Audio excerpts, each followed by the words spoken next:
Ladies and gentlemen, you have heard of many multi-millionaires being born out of property investments, and all your friends and family and colleagues are telling you how much money they make out of property investments.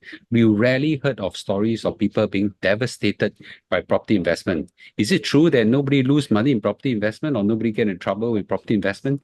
Well, I come across this story written by an independent party that actually describe how someone can easily be devastated by property investment if you're not careful. Since all of us will at least own one home, okay, this can happen to everybody. So I thought it's important for us to share. Okay, so let's watch on, shall we? I entitled this video called Burned by a Property Dream. Listen, this is not a property bashing session. I'm not. Because all of us will have to learn how to invest in at least one property because that's our own house, right? So the skill is important. So property investment is not the problem. Something else is, right? And this something else is what we're going to describe throughout the whole video. So let's watch on till the end. So this story came out from the Woke Salaryman. Woke Salaryman is a financial blog that uses a lot of cartoons and they educate everyone a lot. They're run by two very great founders. I know them personally, and they are wonderful, wonderful people, and they're very wise people.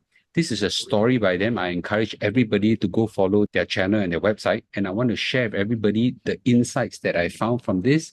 And also, more importantly, some of my personal experience as well. This person bought the most expensive house that he could afford, and now he regret it. Now, commonsensically tell this is a problem already. But many of us encounter this problem, right? Because we are tempted by beautiful houses. Before I start, I really want to thank the person for sharing. I don't know who you are, but your sharing will really empower many of us, especially many of the aspiring property owners, not to make your mistakes, and so that we can all learn from this.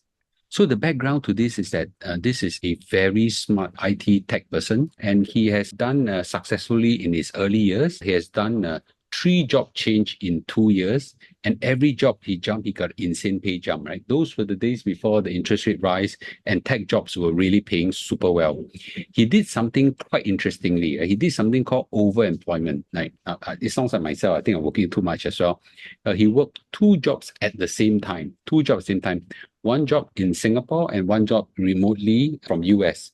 He got 2 streams of income and get paid very well. And those days, good days were fantastic for tech jobs, right? Everyone, including my son, wants to become a programmer, wants to become a software engineer, and want to be an AI scientist and things like that, right? Incredible, insane job price.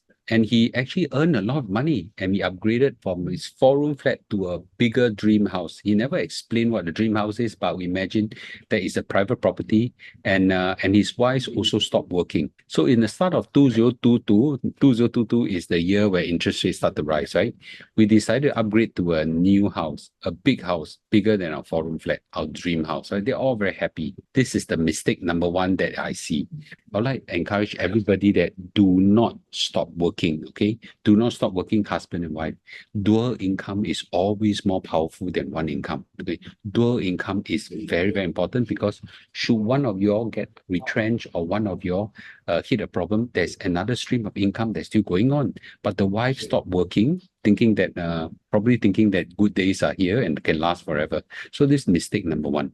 So how did he afford the house? Well, he emptied his bank account and borrowed a lot of money from his parents, right? It's an expensive house, but, he's making high income, good times will last forever and I can make back the money. So this is the mistake number two, that, he basically overstretched himself, right? He over-leveraged. That's a mistake. And I see this very, very commonly in many people, by the way, many, many people, that you over-push yourself way above your limit of affordability. Well, things change quickly. All of you all know in 2022, something happened, okay? The inflation kicked in. The inflation kicked in terribly, terribly. And the interest rate rose terribly as well. Well, the interest rate rose from near 1 or 2% all the way to 3, 4, 5%. And his mortgage went up from 6,006. 6,006 mortgage is very high, okay? He must be making a lot of money, but he went up to 9,000. So 9,000 mortgage is not something that many people can take. Even 6,006 is something that very few people can handle.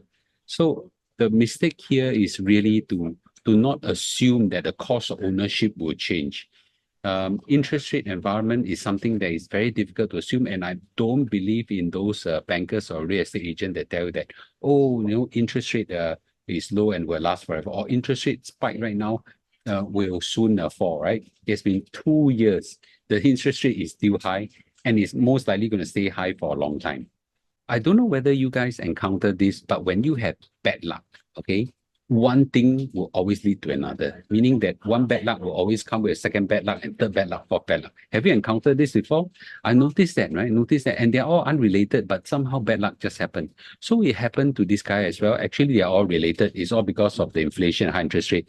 So tech company become under pressure to be profitable. A lot of tech companies over push themselves by borrowing as well, and they couldn't raise funds, so they cut expenses. And guess what?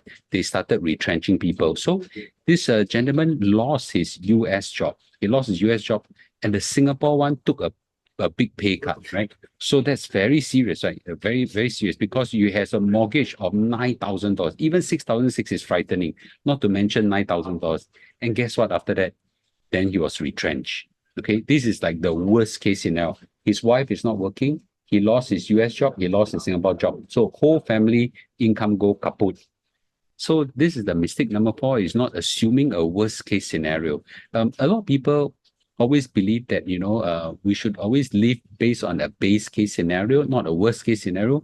I think that, psychologically, you cannot live every day thinking that the worst will happen to you, but you need to financially prepare yourself. In the worst case environment, something should happen. Some of you all said, Mr. Loo, why don't you borrow money for your house in Malaysia? Well, I don't believe in that, because things can happen, right? So I might as well expense it off. I know that, this is the max I can do, right? If I borrow money, I'm always thinking whether one day something should happen and I've used up the money that I'm going to pay for Malaysia house. Singapore house is almost paid for, so I'm actually nearly debt free. But back to this guy, this one is a really worst case scenario that can happen from his financial point of view. Don't forget, retrenchment not just hit you financially, but it hits you emotionally. It hits you right at the core of your self-worth.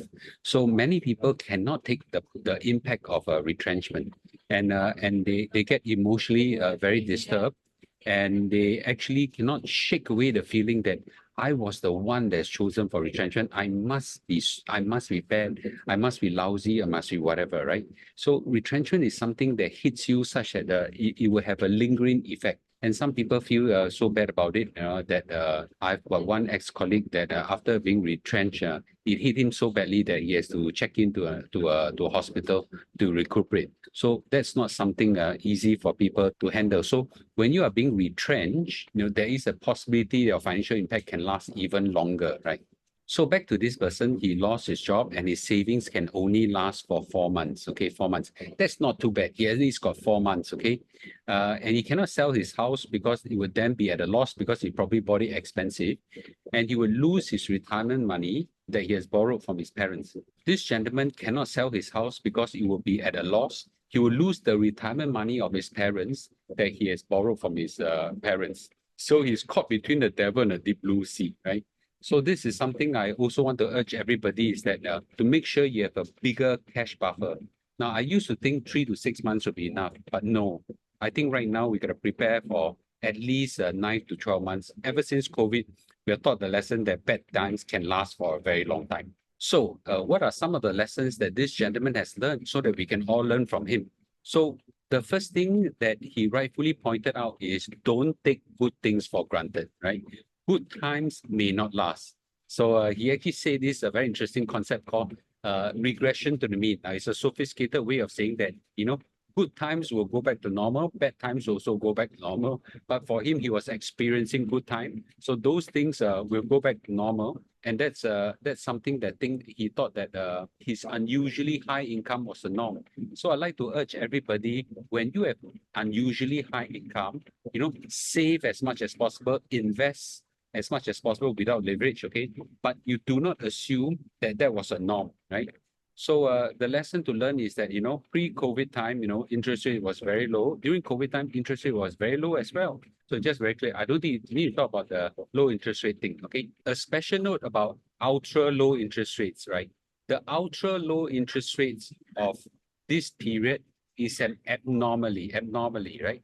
So for a period of nearly 40 years, interest rate was very, very high. So ultra interest rate of the last 2 decades, okay, was more an abnormally, and most of the time is about 2.5% or above. So we should not expect ultra low interest rates to last forever. And the central banks of the world has warned many people that this higher interest rate may stay higher for longer, right? Even though there's going to be a rate cut, it will not cut probably back to the same level as where it was.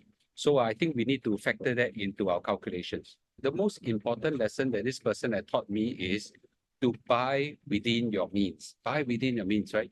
If you need to borrow a lot of money to buy it, okay, it's probably a sign of overstretching. A good yardstick would be that are you stressed about your purchase? Are you stressed about purchase? Do you have worry about your purchase? If you do, that's probably a sign of overstretching. And I think when it comes to housing, there are many answers to how do you save money. But this is where I want to say something. I don't know whether you have seen our late minister mentor and the Prime Minister Lee Kuan Yew. His house is on the. If you've seen the photo, his house looked very, very basic to the point that it's too simple for a prime minister, and that is probably the standard that he has established for himself and some of his politicians as well. But get back to this one is that our dream house can be built, okay, on a budget, right? Think of second-hand furniture. Think of buying from Taobao. I saw some people buy very amazing furniture from Taobao at a very cheap price. There are some renovation apps right now that cut middleman fees and things like that. So I think these are all very creative ways that you can help to minimize the cost of renovation. I need to say this categorically that nothing beats the feeling of financially free. Nothing beats the feeling of financially free. I always ask everybody, why burden yourself with huge financial housing loans? Why? Why do you need to do that? Why burden yourself with huge car loans, right? So think about the feeling of being free and liberated, that you're free to do what you want. Many people, in the bid to chase for money that they don't need, okay, sacrifice the financial freedom and the peace of mind that they need. So, so this gentleman basically now gave his experience, right? And I think he said it very wisely. How much money you owe determines how much freedom you have. Listen, how much money you owe determines how much freedom you have. And he actually said this, I could have given my family some wonderful experience right now if I've been more prudent. But for now, I have limited choices in life. I want to be there for them, see the kids grow up, but I need to work doubly hard for us to stay afloat. So let me say categorically again, right? Nothing beats the feeling of financially free. So don't burden yourself with huge debts. Don't listen to this bullshit by some of the financial planners, housing agents, whatsoever, that ask you to just overstretch yourself and stretch yourself and borrow money and borrow money and borrow money. You know, purchase within your means, okay? Don't get yourself financially devastated by doing the stupid thing of over leveraging yourself. I think this gentleman rightfully pointed out as well, appreciate what we have. What happened to him, if you notice, can happen to anybody. This man was not stupid. He's a very typical property purchaser, okay? And he wasn't even buying a 2 property or 3 property. He's just buying 1 property, but he stretch and stretch and stretch. So this thing can happen to anybody. So live within our means and prepare for contingency, right? So I think he rightfully said, if you're reading this, I know what you're thinking. You're thinking that this won't happen to you. You won't be so unlucky. You have enough savings. Your job and income is guaranteed. My boss loved me. I'm loyal whatsoever. So did he. Well, this was his mistake. And as a result, his next decade of his life is probably going to be a rough one. He'll keep trying his best, but the next 10 years is most likely going to be tough for him. I'll just say this to him and for those people in the same situation. You are still young, you can survive through this thing. It's going to be tough, but these tough times will ruggedize you and make you a tougher and wiser person. So don't worry about it, okay? You just need to go through this rough patch, and I think it'll be okay.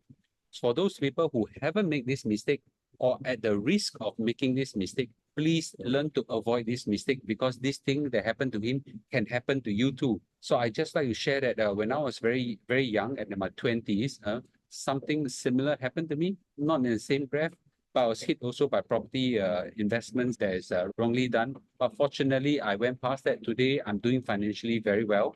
I just hope that the lesson of this person will wake up a lot of people. thinking about overstretching. In conclusion, it is not the size of the house, your location of house, or how beautiful your house is that make you a happy person. It is the right sizing and the relationship that you put into the house that matters. So don't make this mistake, right? Don't make this mistake of pushing yourself over the limit.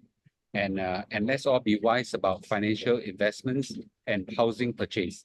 I'm not bashing property investment. I just want everybody to learn the lesson from this person. Thanks to Woke Salaryman, you have been amazing with this story. I look forward to watching the next story from you again. For all the rest of people, remember, like and subscribe and join us also in our Telegram channel. And I'll see you in a day or two. Bye-bye.